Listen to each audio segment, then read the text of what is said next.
Olá, meus amigos, estamos de volta para mais um estudo das cartas de Cristo. Hoje nós vamos estudar um texto da página 5 da carta 2 de Cristo, onde Jesus conta que assim que ele veio do deserto, no qual ele fez a sua ascensão, então foram aqueles dias de convívio ali dentro de casa, para depois ele começar a pensar em sair para pregar o evangelho, depois de ter escolhido seus discípulos. E ele conta algo bem interessante, né? A mãe não conseguia acreditar naquele Deus que ele falava. E um dia ela aventurou a perguntar-me: você ainda acredita que Jeová seja um mito? Jó disse que, se Jeová retirasse a sua respiração, toda a carne iria abaixo. Este é o Jeová que vi e em quem acredito. Ninguém viu Jeová, disse ela com firmeza. Eu respondi: eu vi aquele que criou todas as coisas. Respondi calmamente: eu o chamo de Pai porque ele é amor perfeito. Um amor mais perfeito que o de uma mãe. Acrescentei sorrindo para ela. Ele trabalha dentro, através e para toda a sua criação. É o Pai em mim que tem trazido as coisas de que você necessita em casa e que curou os meus irmãos e irmãs tão rapidamente. Eu podia ver que ela estava começando a entender um pouco do que eu dizia. E o que é o castigo? Perguntou-me. Não existe castigo da forma como o compreendemos. Nascemos para nos comportarmos da forma como fazemos. Temos que encontrar uma maneira de superar nossos pensamentos e sentimentos humanos, porque estes nos separam da proteção do Pai e nos trazem as doenças e miséria.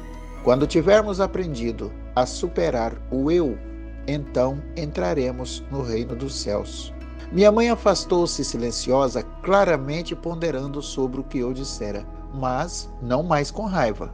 Eu sabia que ela estava meditando sobre minhas afirmações e percebi que eu estava colocando de cabeça para baixo o seu seguro e bem conhecido mundo. Olha, gente, é terrível, né? As crenças, né? Quando a pessoa ouviu uma coisa só a vida toda e ela está consciente que aquilo é a realidade, depois chega outro de repente dizendo: nada disso é como você está pensando ou acreditando. Realmente, gente, isso não é fácil, não. Leva dias, tempo e um trabalho muito grande para provar aquilo que se está falando, porque senão não é fácil. Então não é à toa que a gente tem hoje as inúmeras seitas, religiões, tudo com base num Deus vingativo, punitivo, que é capaz de amar algum e condenar a outro. Isso foi ensinado ao longo desses 2000 anos para cá, porque tinha sim esse interesse de escravização das pessoas. E não existe cadeia pior do que a da crença, da consciência, não é? Seguindo, ela se sentia perdida e insegura, sem a sua crença num Jeová ameaçador e terrivelmente vingativo, se a humanidade fosse indisciplinada. Perguntava-se no que o mundo iria se tornar se dependesse inteiramente dos humanos controlarem as suas maldades e as dos outros.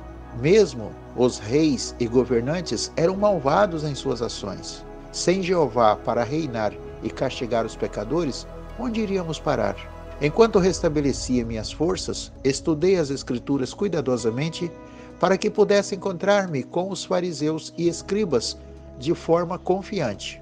Também era absolutamente necessário que eu soubesse o que havia sido escrito a respeito do Messias, porque estava convencido de que eu era aquele sobre quem os profetas haviam falado. Eu poderia verdadeiramente resgatar, salvar as pessoas da doença, miséria e pobreza, restaurar-lhes a saúde e a prosperidade, ensinando a verdade a respeito do reino dos céus e a realidade do Pai.